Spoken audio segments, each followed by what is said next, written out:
Video. Video is a huge topic, especially the last several years. Google bought YouTube in 2006, so they placed their bets a little early there, but it shows you how important that Google feels that video is. I actually predicted that about 2015 and 2016 we would see this huge tidal wave of video, because we were all talking about it a couple years ago, but very few people are doing it, and those who are doing it are not necessarily doing it right. So now, if you're going to get into video, you should probably have a few clues to get you started in the right direction. Otherwise, you could be barking up the wrong tree, and that would be disastrous. So, what is good video? What exactly is good video for today's world? What does today's environment, which is totally blended with social media, what does it allow and what does it require? What is it that captures the attention of people? And how can video be better? So these are some of the questions we're going to answer today. And meanwhile, let's say hi. Good morning, Saturday Marketing. Messed up my own show. Good morning, Saturday Morning Marketing Smarties, and welcome to our program here, our Hangout on Air. And we have the usual suspects with us today, but we also have a very, very wonderful guest who we will introduce you to in just a few moments. And I just wanted to mention that we have a global audience, people from several continents, and I appreciate you coming from wherever you are to be with us today. And as I said before, it's a special show. We're starting to dig into the pieces of the puzzle that make your internet marketing machine work. And video is a really, really big one today, and it's probably one of the most important pieces that you should be focusing on. And if you're not, get on the bandwagon, okay? So today we're going to be talking to several people, most of whom are in my panel, so let's introduce you to them first. First of all, let's say hi to Terry Lee Britton. Terry is from Elizabeth City, North Carolina, and he enjoys the Google Plus communities and contributes to them in many ways. He brings a lot of laughter and fun and so forth, and he stars in the Plus Words game show. You ought to look that up. And so, Terry, why don't you say hi? Hey everybody, I hope you can hear me okay, and my video's even working. My video's not working on my end, so while the others are introducing themselves, I'm going to put in the other Chrome browser, the Canary version, because they must have just done an update that's messing up mine. But they did actually, so yeah, it was so 3-4 days ago. Oh, so well, is my video Terry working? Well, I can see you. Oh, okay. It's coming on the screen, so I think that you're interacting just fine. So all right, great. Just I can't see you guys. You're all frozen solid, everybody. Wow. Right. We'll see what happens. All right. I may leave and come right back, but yeah, this is an exciting show. It's super to see one of my all-time heroes, Jimbo Marshall, on here. Yes, wow. You're a hero. Awesome. Oh, yes, you are. And so you didn't tell me that. Oh yeah, definitely. I followed their programs from the very first one. So I tell everybody about it. So okay, cool. Thank you. Right. Sure. Thanks, Terry. And next we'll introduce Karen V. Chin, who is a San Francisco marketing consultant and a social media engagement specialist known for her 28 Days of Love Challenge community. And now she's got this new one called the 14 Days of Music Challenge, and that one's now driving all of us nuts who are involved with it. But it is a great time, and she'll tell you a little bit about it briefly, but let's introduce you to Karen. Go ahead, Karen. Hey, how you guys doing today? Yeah, I'm really excited for Jimbo because I've got a few video questions I definitely want to ask, and I think the crowd will be interested in knowing. Yeah, the 14 Days of Music Challenge, I think I was up until about 2 this morning. reading and commenting from people from all over the world. I've got some people from Asia, Australia, New Zealand, all the way through Europe who are participating, and we're all talking. Today our challenge is Bollywood music, and so that's been an interesting topic in itself. So I'm, again, so glad to be here and excited to be on the show. Cool. And thank you. And next we'd like to introduce Molly Youngblood Geiger. She has her own community called Marketing Online Leveraging YouTube, and I just call her the Google lady. Please, Molly, if you would introduce yourself. Sure. Hey, Roland. Thank you so much for that introduction. Yes, my name is Molly Youngblood Geiger. I am located in Jacksonville, Florida. The name of my agency is Design Right For You. I do have a community on Google+, Marketing Online Leveraging YouTube, which is an acronym of my name. I am a big fan of Google products, including YouTube, Google+, Gmail, all the Google apps for work. Currently, I participate with Google in the Google Partners community, where I'm a Google Partners community ambassador. In addition to that, I am also a Google Rising Star, and I also am a Google Small Business Community Advisor. Very cool. I'm glad you mouthed that mouthful and not me. So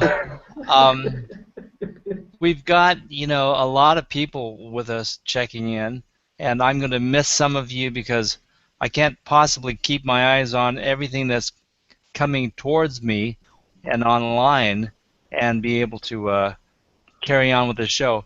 But Ron Schneeberger, who thought he wasn't going to make it, he's actually here. Bill Graham, thank you for coming. Chili Beans, you know who you are. And let's see, we've got a couple more. Jeremy Murphy, Lon McClure, Andrew Hatchett, very honored to have you. John Quatal, and Glenn Jewis here. Oh, okay. That's all I can handle for now because I really have to get to my guest. So, ladies and gentlemen, it's my pleasure to introduce to you Jimbo Marshall. He is an actor, a video producer who has produced hundreds of videos. He's got so much experience in the various aspects of this field that I can't possibly do it justice, so I'm going to ask him to say hi and introduce himself and tell you a little bit about what he does. Hi, Jimbo. Hello, Roland, and first of all, let me thank you for having me on the show. I appreciate it. My name is Jimbo Marshall. I'm the creative director of Hell Yeah Studios. We're located in Murrells Inlet, South Carolina. You'll see South Carolina behind me. I'm in Pawleys Island. We're a small community just south of Myrtle Beach. We run a production studio, and we do everything from marketing video. Well, we do a ton of marketing videos. That's basically my life.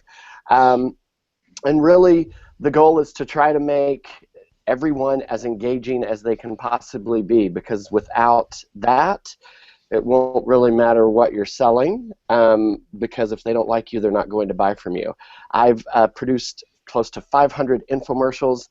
These are medical type infomercials and really based on direct response and how to get patients into a cash pay practice. And when I say cash pay practice, I'm talking about things like plastic surgery, cosmetic dentistry, dental implants. I've done shows for doctors with hormone replacement therapy. So all of this is based in the world of just putting something on television, creating an environment where people would want to go and see the doctor, kind of a thing. So that's the basics of my marketing experience. I've produced online videos for some top-level entrepreneurs. Suzanne Evans is my partner in Hell Yeah Studios. We produced videos for Lisa Sasevich, has been my client since 2009. David Nagel, Ali Brown, Mary Morrissey. I've done work for the Discovery Channel, shot on the Great Wall of China, been in shark tanks in South Africa, in Italy on a volcano, in Arizona on the Grand Canyon. These are all some of my Discovery trips that were really cool. And, you know, made probably 500 or 600 wedding videos in my life as well. I owned a wedding video production company. And that's really how I got started after I graduated from college with a degree in film. I was before there was a digital way to do all of this stuff.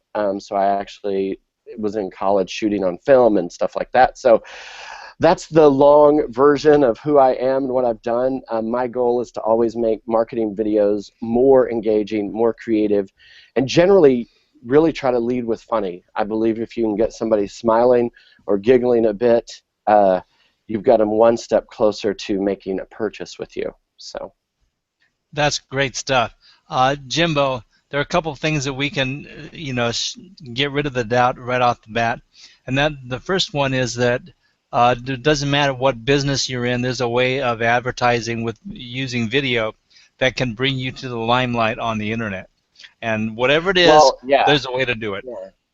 Yeah, and absolutely. And the good thing about where we are in history is that I give a talk, and when you give a talk, you always want to start with some credibility of like what you've done and why it matters, right? So there's a stat that was out in January of this year, and I can't remember exactly, but it was like 58 billion videos watched in the month of January alone. I mean, that's a staggering number. So the idea is, how do you create video even from, a local pizza parlor to an online coach to an author to a speaker to a sales consultant to a local insurance agent?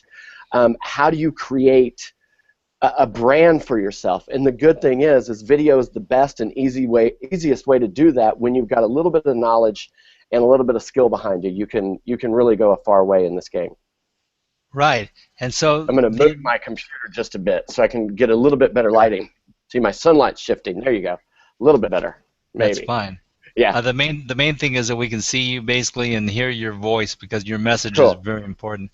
The second thing that I was thinking that we've established is your credential, because obviously you know what you're talking about, and you've been there, done that, and the experience shows. So thank you. We're going to move on from here and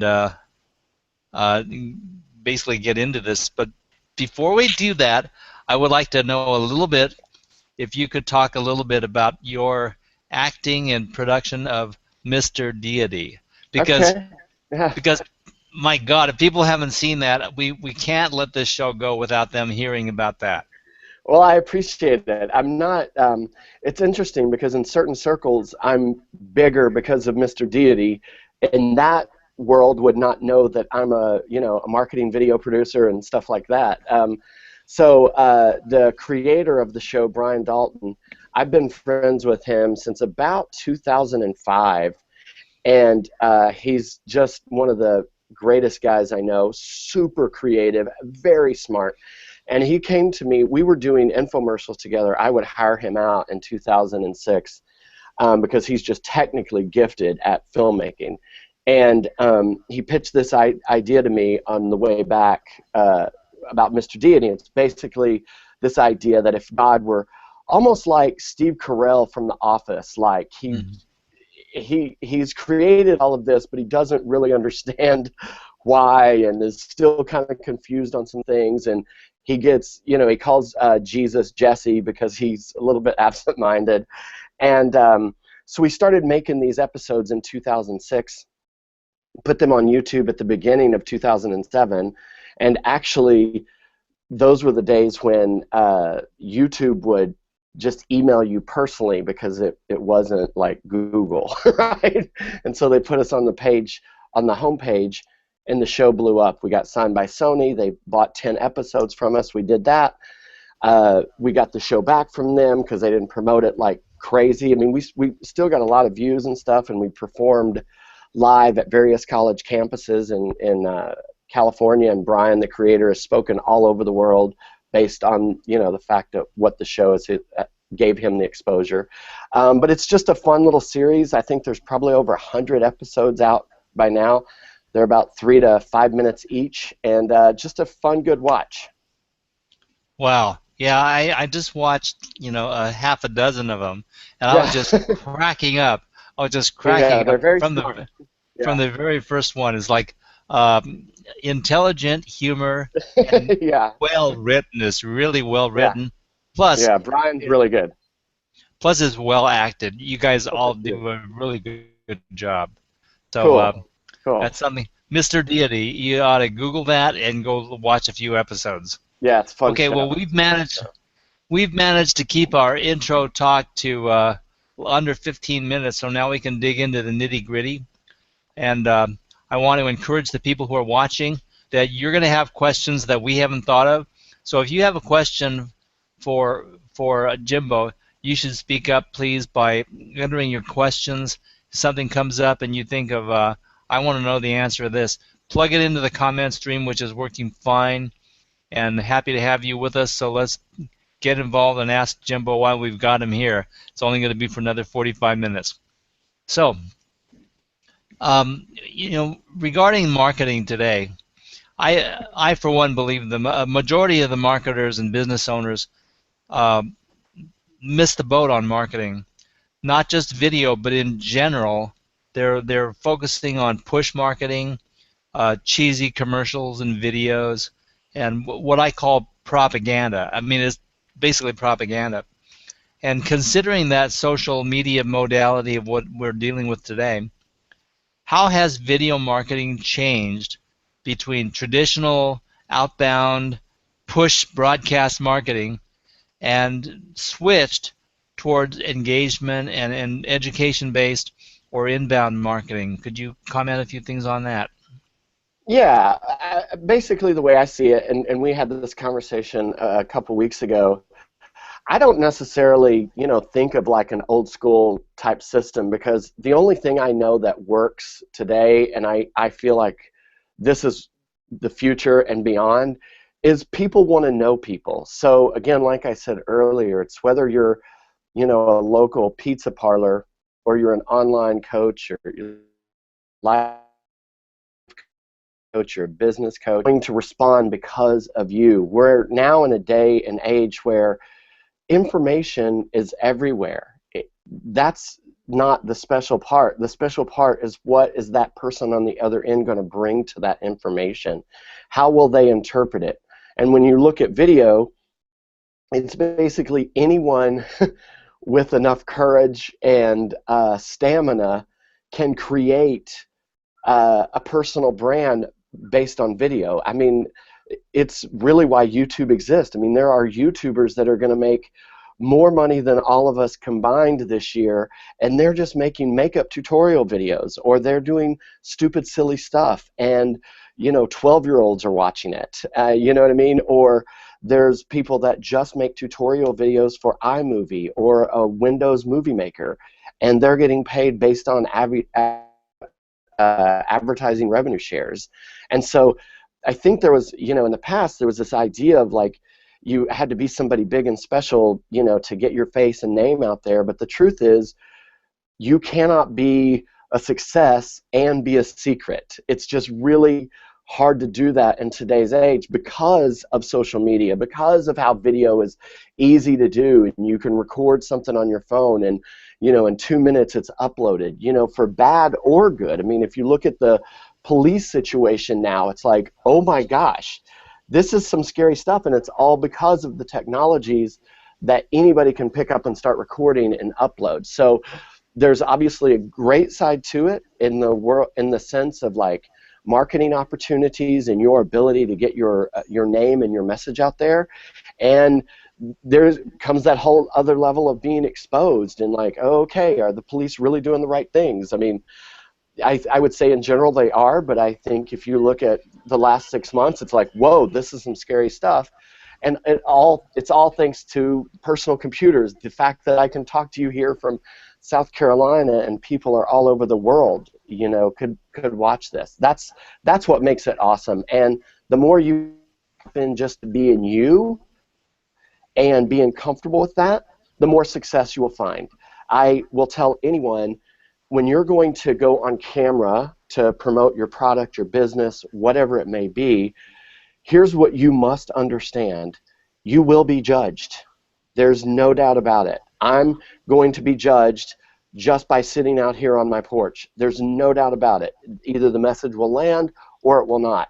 Now, if we know that we are going to be judged, it's a beautiful thing, because now it allows us to shift the mindset and go, all right, well, what version of this person am I going to give them to judge? Am I going to be confident in that delivery? Am I going to be engaging enough? Am I going to understand that some people will like me and some people won't?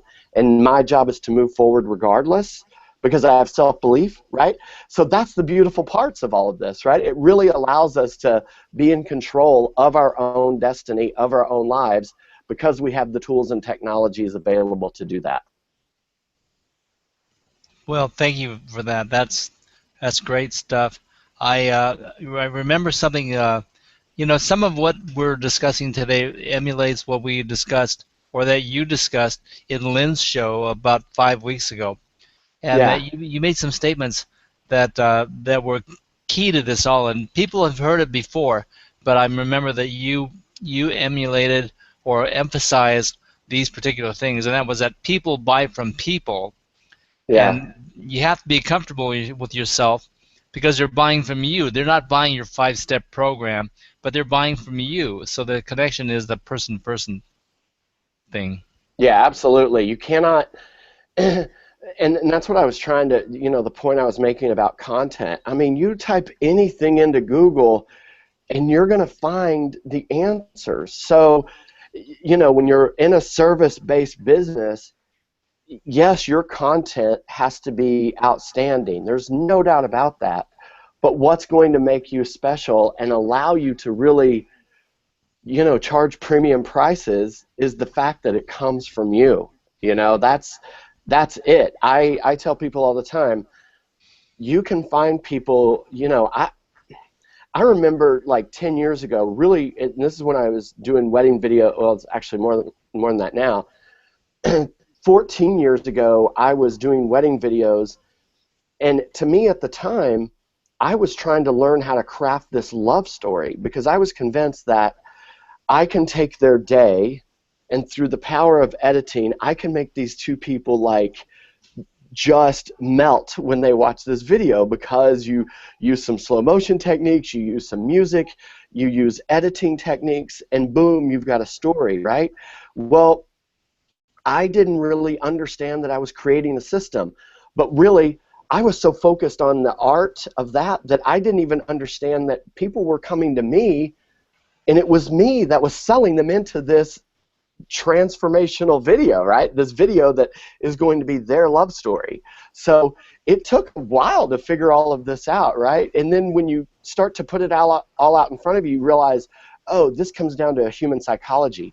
I've really got to create a relationship with somebody, and I've got to be so confident in the way I talk to a camera and the way I talk to a client that they know I'm going to deliver every single time. And that's, the interesting thing is when you're trying to make a living and you just have this camera to do it, it's not about the camera. It's about the results that you're going to provide with the camera, right? So I could talk all day about that, but if we want to move on, I'm sure that's great. Well, we're actually going to interject a question from Karen that I think is right down the alley there. So, Karen, you had a question? You basically just threw the softball at me, Jimbo. Okay, good. Yeah. Well, take it out of the park. Yeah, so back to what you're talking about, relationships, storytelling, and business, and how to get into video marketing, and what are your tips?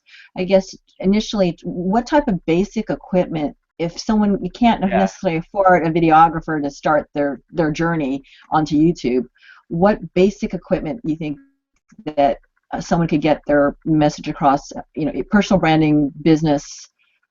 For sure. And what would that be? And then what would you think would be the start of them getting onto YouTube?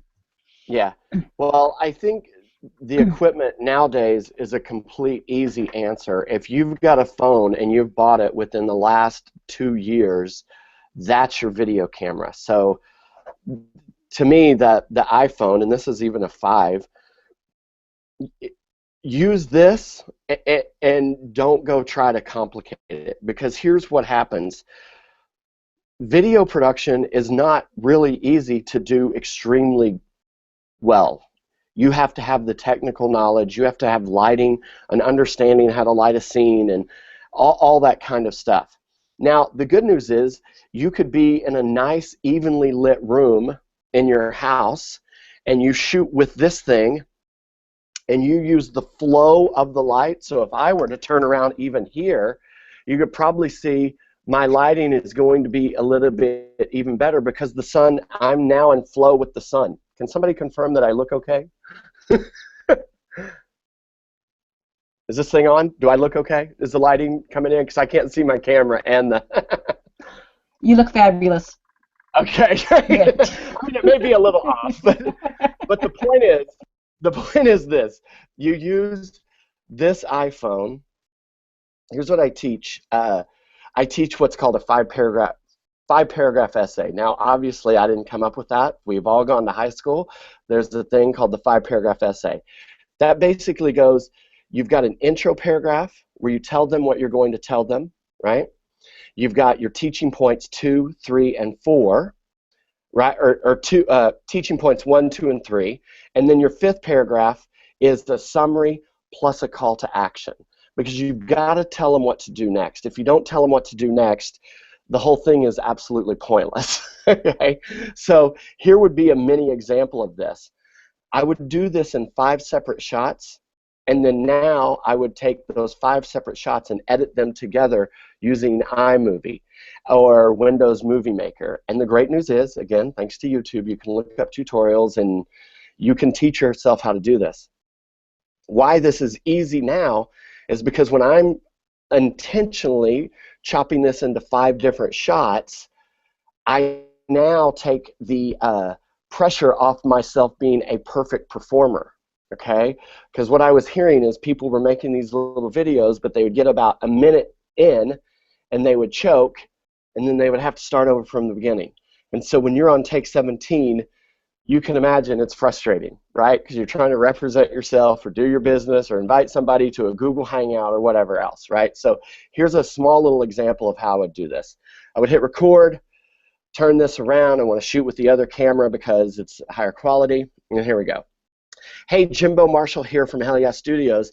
And today I've got a tip for you that's going to improve the audio when shooting on your smartphone.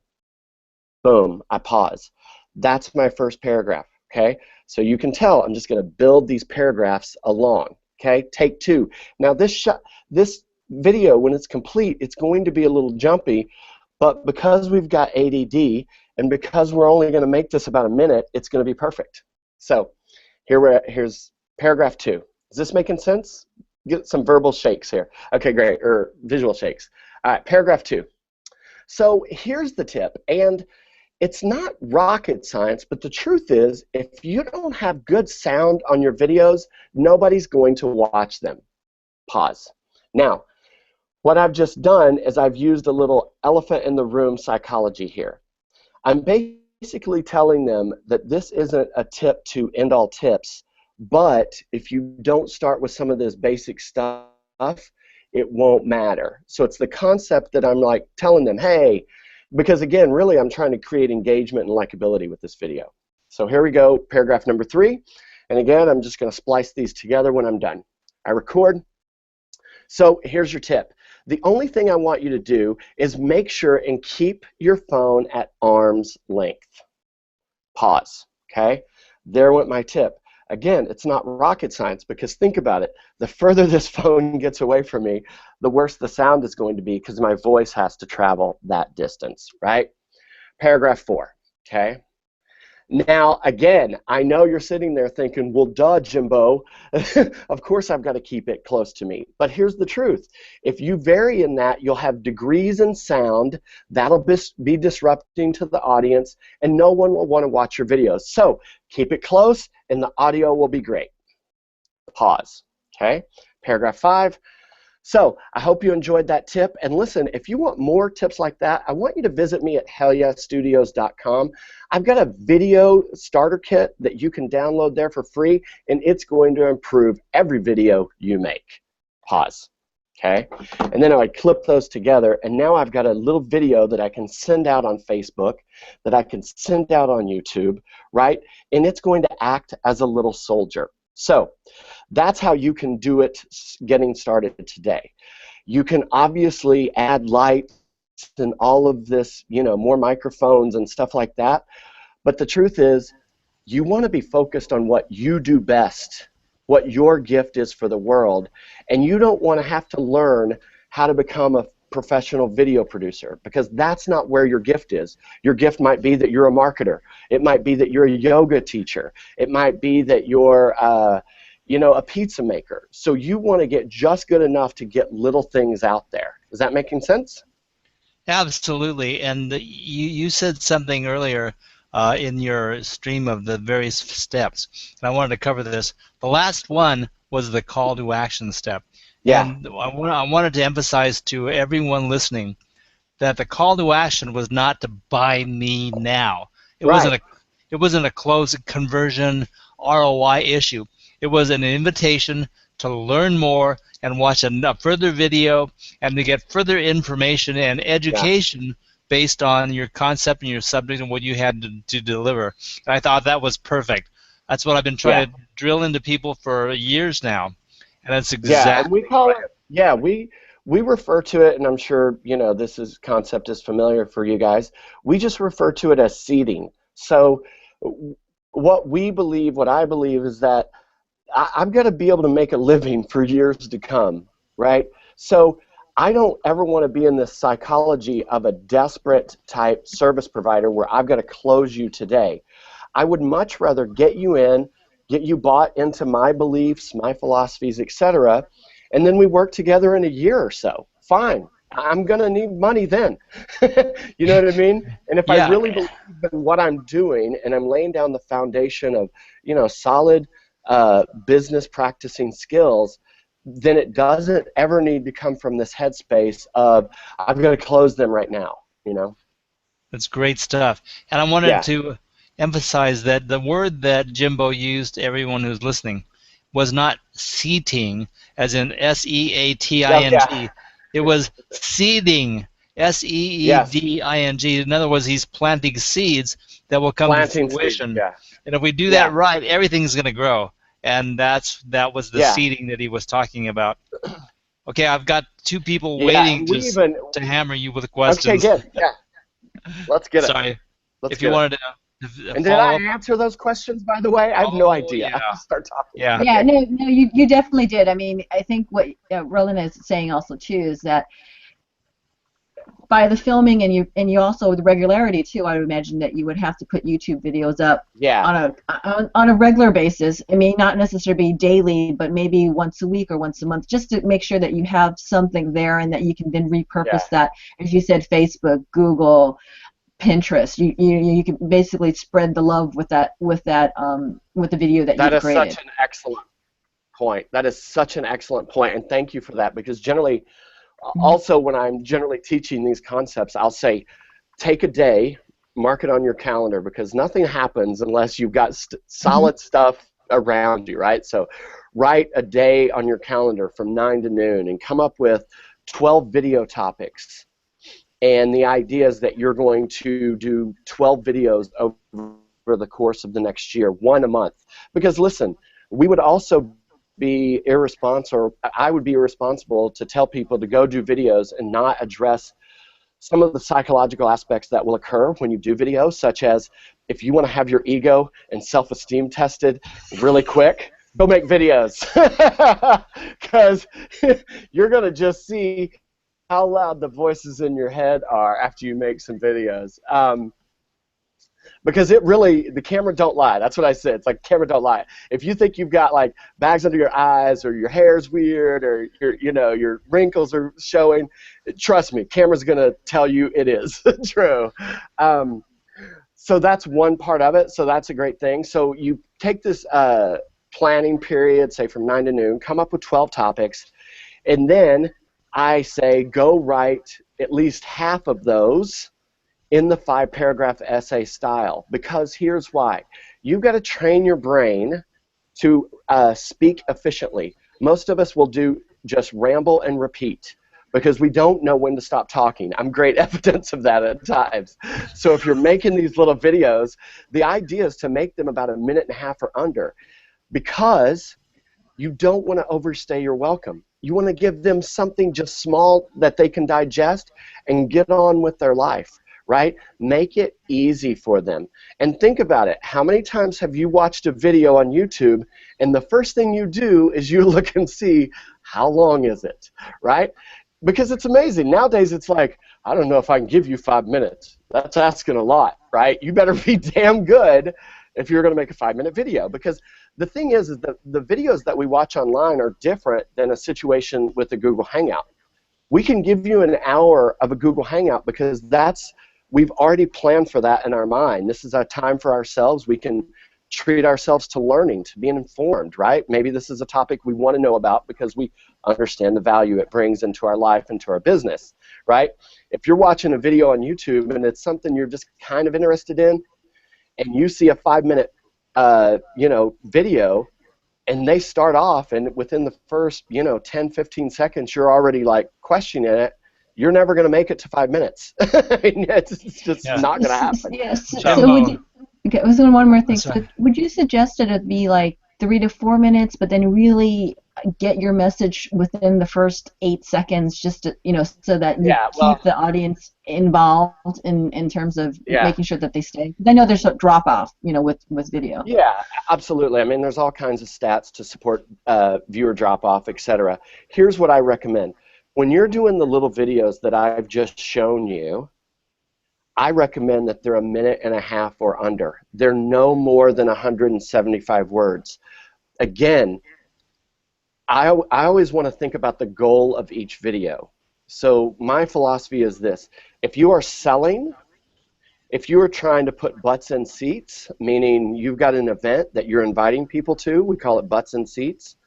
If you are asking people to opt in to your list, on your homepage or landing page, and you want them to join your newsletter or whatever, those types of videos, promotional, they're selling something, they're asking people to really take a definite action, those need to be professionally produced.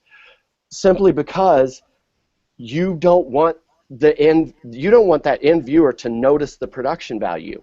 It needs to be professional so that it looks like it was on TV, right? Because here's the interesting thing that people don't realize. You might be a chiropractor, you might be a business coach, but the truth is your competition is ESPN. Your competition is Comedy Central. Your competition is the movie theaters. Because think about it, you first have to have their time before you're able to compete. And if you can't present something professional, something to where they think, hey, this is going to be worth it, right? Then they'll never buy into you. And this is, obviously assuming it's like, hey, am I going to invest in a marketing coach that has never been on stages, that doesn't have clients that are showing success, right? That's a hard sell if you don't have that kind of experience, right?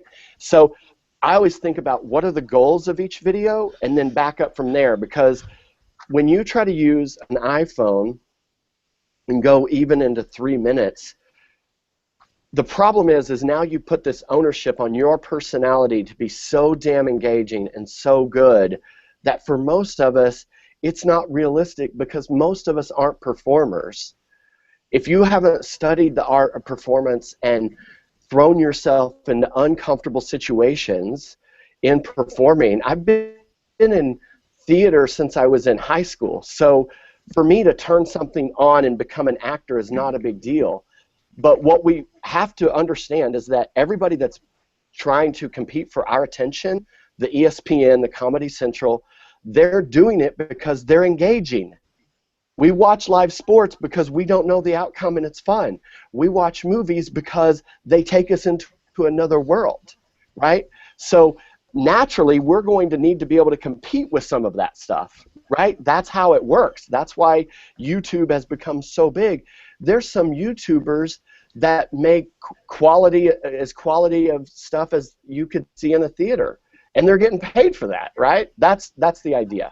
So you've got to think, like, how can I be creative and stay within my limitations, understand my personality, and how I can best use it, right? Because I'm sure I told Roland this. It's like there's plenty of guys that can do what I do as far as a job skill, as far as directing and producing. I can take it to another level because I can produce stuff where I'm in front of the camera and I'm funny and engaging. I can go on a stage and give a talk and keep people's attention. But that's after years of building up that skill and having my ego tested and my self-esteem tested. And to this day, there's anytime I make a video, even when I come on internet shows and radio shows, I'm still like, hey, I've got something to prove. You know what I mean? I mean, you can Google my name and you'll be busy for a long time watching stuff, but I still wake up every day with this attitude of I've done nothing to earn anybody's attention. You know, and if you ever lose that kind of humbleness, I think that's where people will get in trouble on the flip side of all of this conversation, right? It's like you've got to know what's working for you, what makes you attractive, how the service you provide changes someone's life, transforms their life, their business, etc., and work all of that within this whole how do I present myself to the public, you know, whether it be on video or Google Hangouts or local networking meetings and the early breakfast networking meetings that a town chamber would put on that we'll speak at as well, you know. I'm sure we've got a few dozen heads nodding to everything that you just said, but I have to acknowledge a few things. People have been making some good comments, and Leela Martin says, to reinforce what you were saying just a few minutes ago, we break up the videos into pieces also. Makes it easier and keeps the energy up. So that's one. And also, Chili Beans says, I wanted to emphasize this. She says, this is great. Thanks, Roland Takaoka. This helps me so much. I wanted to do small videos, but I had no idea where to start. Yeah, so, that's where people have the problem. How do I get started? Exactly. It doesn't take that much, but you don't know where to start. You never think about your iPhone or your camera on your computer, or whether HOAs might be a good way to start or whatever. Yeah. And when you start thinking creatively, many options come up. So and think about like, for me, I always think of like video just needs to feel like a conversation. Like, especially if I'm hearing, and this is under the guise of like, I'm assuming we're talking to like business coaches, marketing coaches, consultants, authors, that kind of thing. If you're that kind of person, you want to use video as a conversation. And most of the time, when you're thinking about the goal of the video, it's really just leading them one step closer to a live conversation. Because there's nothing better than getting on the phone or getting in front of a group of people, taking them on a journey of what's possible through your work, right? Now they're really going to buy from you. I mean, that's the beauty of all of this whole psychology game. We want to feel great about buying from people, and if you can find a way to use short little videos to just create interest and likability, I'm telling you, you're on your way to the bank. Yeah, it's all about the relationship. I'm going to interject now because we're off on another leg. Molly has a question for you or some point to make, so I'm going to turn her loose. Sweet. Hi, Jimbo. Thanks so much. You had some really great points, and thank you so much for your advice. I actually have a quick question, and it was actually a challenge I faced when I first started doing Google Hangouts on there. You made a reference about some folks may have some performance expertise, whether they were a musician or an actor, so they may have some insights into how to conduct themselves on a video. And I actually come from a musician background, but even with my experience being a musician, I was very camera shy when I first started doing Google Hangouts on there. So my question would be, for those out there who are very camera shy, what advice would you give them on overcoming that?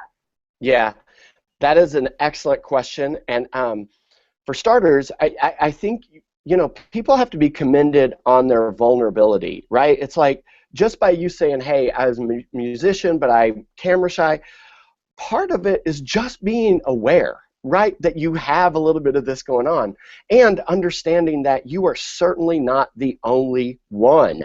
I promise you, every time I do a video, every time I go on stage, I'm nervous. I get anxious. The butterflies, my armpits are like water sprinklers, like whoosh, whoosh. I mean, it's nutty, And I know I'm getting better at all of that, and I'll tell you why I'm getting better. It's just because of practice. The great thing about performance is, regardless of what you truly believe, it is nothing but a skill set combined with a decision, okay? And here's what I mean by that. You decide that you are going to perform, and you buy into this idea that on some level it is an act. On some level you are choosing to be bigger or more dramatic or faster and quicker or slower and more deliberate. You choose that, and then you start to execute it. Now here's the great exercise that you can do. And this, I've been teaching this because I've been teaching in this video kind of psychology space and how to get started and all this for now probably 4 years, a good 4 years. For the next 2 weeks, you wake up, and before you do anything else work-related, you pull out either your web camera or your phone, and you make a video where you're just talking for a minute. And you are making conscious effort during this time to be over-animated, to smile more, to be over-expressive and get really into what you're talking about. And you do that for 2 weeks. And at the end of the 2 weeks, I promise you, you're going to be over yourself to a large degree because you've made it a habit. And that's really all it is. The other wonderful thing I can recommend to people is search locally for an improv class. Search locally for acting lessons. Either one of those is going to put you in an uncomfortable situation that you will live through. All right? And I tell this story a couple years ago. I signed up for an improv class, and one of my colleagues was curious as to why. And I said, well, here's what I've noticed about myself. I've been performing now for a long time, and it's my performing that really created Hell Yeah Studios. It was Suzanne Evans, who's a $7 million business coach, Inc. 500, third year in a row, New York Times best-selling author, an incredible dynamic force of nature to be dealt with. She found me as a performer. She didn't find me as a video producer, director, marketer. She didn't know I had any of those skills. She found me because I was making her laugh, and that was through performance. So, and they were surprised. Why are you signing up for this improv class? And I said, listen, here's the thing. I know I'm funny. I know I can pull stuff off, but the truth is I've become a little gun shy. In other words, unless I'm going to be super funny and I know I can hit a home run, or I know I've got the perfect solution for this bit or that bit, it's like I was getting in my head and I was afraid to fail. And the great thing about an improv class is you will bomb. you will bomb, and it will be awkward, and everybody will be kind of giggling around you, and you'll be giggling too. And the lesson there is you live through it. It was okay. And so the idea in life, I believe, if you want to get good at something, you're going to have to get uncomfortable before you're going to get good. It doesn't happen any other way. I mean, whether you look at athletics and, you know, guys that spend their whole lives in a basketball gym shooting basket after basket after basket, you think they're comfortable doing that? You think they'd rather, you know, go home and spend their money?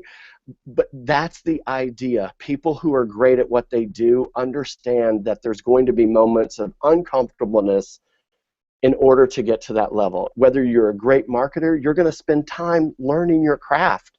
And that's going to be at times uncomfortable. You're going to have to choose to study rather than just watch TV and veg out on the couch, right? So that's it. So you really have to get used to the camera and use the idea of exposing yourself to the world and just get over it, get used to it, and get good at it. You cannot, I mean, let this sink in. If nothing else today, you cannot be super successful and be a secret. And again, I mean, this, if you make, you know, a widget and it just, you know what I mean, that's an exception. But if we're in this, if we're talking about the service-based industry, right, why does Roland do this show? It's to gain exposure. Without exposure, Roland is nothing. It's like, because you will die. You have to constantly spread your philosophy, right? And that's not a thing of greed or you know, any kind of weirdness. It's just like, this is what you've chosen to do. And because we will choose to pay for education, that means that educator has become known. You know what I mean? That's the whole, our whole society is built on that. It's like, why do we know of Duke University or Stanford? They are known for attracting top-level minds, right? They got that way because they've earned it, right? They put in the work, they built, they produced, you know, scholars that have come from those institutions who have changed our world, right? So that the same thing applies to us. We've got to become known. Thank you. Let's see what Karen highlighted here. Ron Snaberger says, usually when you think you are overdoing something, it is probably just Yeah. right. And I couldn't agree more with that one. I tell my clients, you should feel a little uncomfortable on the inside when you're in front of the camera, and I'm directing probably anywhere from 8 to 15 people a week, and we probably average, I guess, anywhere from 24 to 214, 15 videos a week that we have to shoot and then get ready for post-production. And every single time I say, listen, if you're feeling overexposed, if you're feeling like you're a little foolish, it probably means you're doing it right. That's when you look your best. So that is a great point.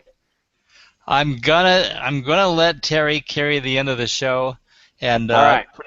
I'll try to wrap my stuff up in 60 seconds at the end. But I'm gonna give Terry the mic now and ask the question he's been waiting to ask. Bring it home, Terry. Okay. Well, I was wondering, since you're doing so much local business and in the region, I imagine you're not talking about just in the town, but a regional type of a thing. What kind of businesses are the most amenable to video and video production that you've? Well, just to be clear, I'll give you a little bit of how our business model works at Hell Yeah Studios. My partner and I, Suzanne Evans, we go to events, business building events, places we are speaking at. For example, Lisa Sasevich has an event called Speak to Sell coming up here in the middle of May. That's going to be held in the Palm Springs area in Southern California. She'll have, I think, about 400, a little over 400 people there. We will speak on day 3. We will talk about video. We will discuss why you should be doing video, the kinds of videos that every business owner should have. And again, we're speaking to groups of authors, business coaches, healers, chiropractors, accountants, attorneys that are looking to leverage their business. We will speak on day 3. We will make an offer to come work with me in the studio, and that's where we get our business. And we've had over 250 people come through the studio system, and probably only 4 local businesses that I've worked with here in the area. So people fly from Canada. I've got a client coming in Monday from Australia that bought from us at an event we spoke at in December in San Diego, actually. Shanda Sumter, she's a business coach. So that's how our business model works. Now, as far as what types of businesses, to me, if you have to make money based on your name, so in other words, you are the brand, then you have to do video, because that really reinforces that concept of the more you get known, the more exposure you get. Generally speaking, the more students who have come through your system, or in our case, people that have come through our system, we've made videos for, now their business starts expanding, they need more video, they come back to me. I mean, it's a great model when it's executed properly. But I think even the local, like, pizza parlor or accountant or anybody in between on a local level should be doing video. Here's why. Anytime I go out to eat and I have not been there, I'm going to look and Yelp the place. I mean, it's just easy. I don't want to gamble on my meal. I want to know that it's going to be good, right? So I will Yelp it. And think about it. If I go to Yelp and boom, now I see a video from the pizza maker, and let's say it's a fun video where the guy's like, hey, before you order that $8 piece of pizza from Domino's, let me tell you what I can do for you. Now, let me tell you, my pizza is going to be $10, but you're going to taste the $2 difference. Show me some personality. Show me why it's worth coming to your establishment. Show me, because listen, I think we can all sit here and go, we want to spend our money locally, right? So let's have these local businesses build their names using video, using social media, right? Because if they do that effectively, they're going to have fans. I want to know that I can go spend money at this local pizza place, and that money is going to go to this, family's college education funds and stuff, so that I know, hey, I'm doing my part to, shop locally, that kind of thing. So really, it is a matter of being creative and understanding that in this day and age, you've got to respect and observe the fact that Yelp is going to be in the picture, right? Especially if you're doing local stuff like that. If you're a business coach and you're a marketing coach or a life coach, you've got to understand, you've got to be going to events, right? You've got to be networking, because when you're what we call in that people game, it is a combination of being offline and online, right? So offline is going to an event, right? We're going to speak at Lisa Sasovich's event, and the week after that, we've got our big event, Be the Change, that happens in Orlando. We're going to expect, last year we had about 850 people there for this, 3.5-day event. I'm going to be speaking there. We're going to be showing some of our video work there.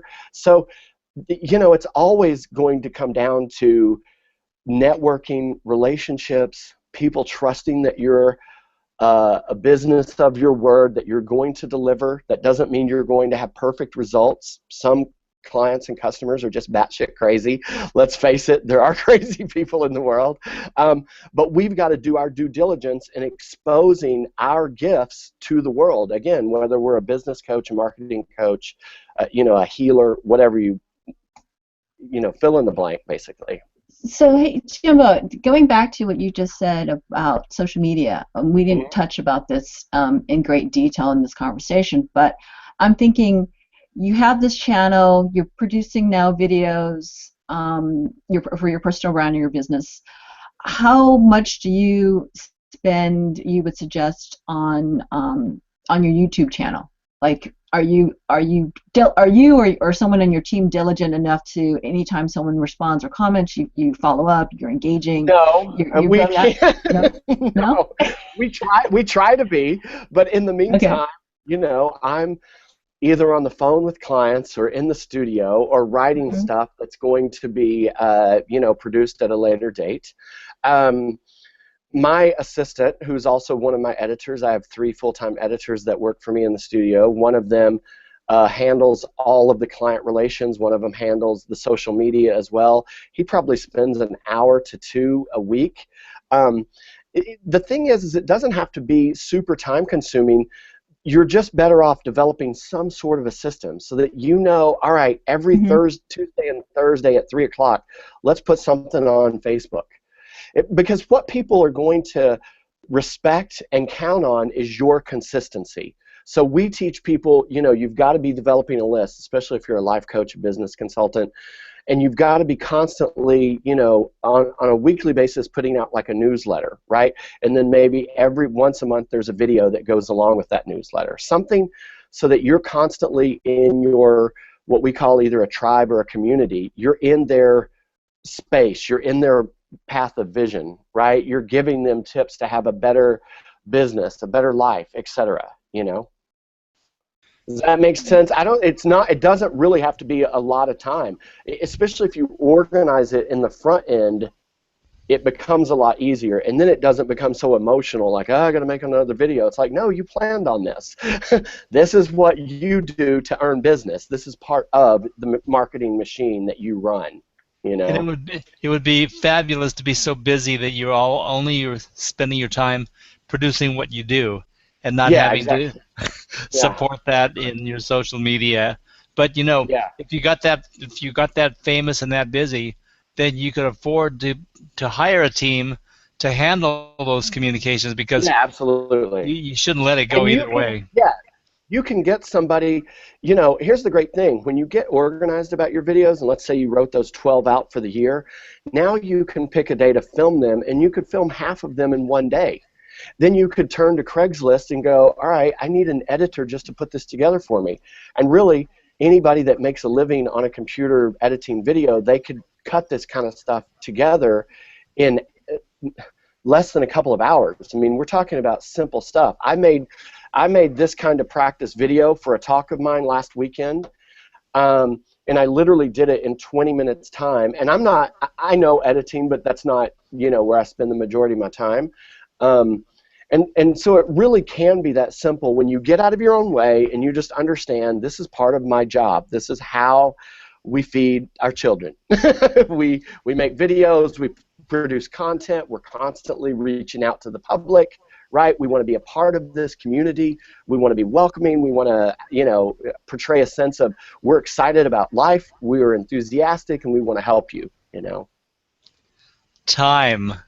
Yeah, Unfortunately, we are out of time.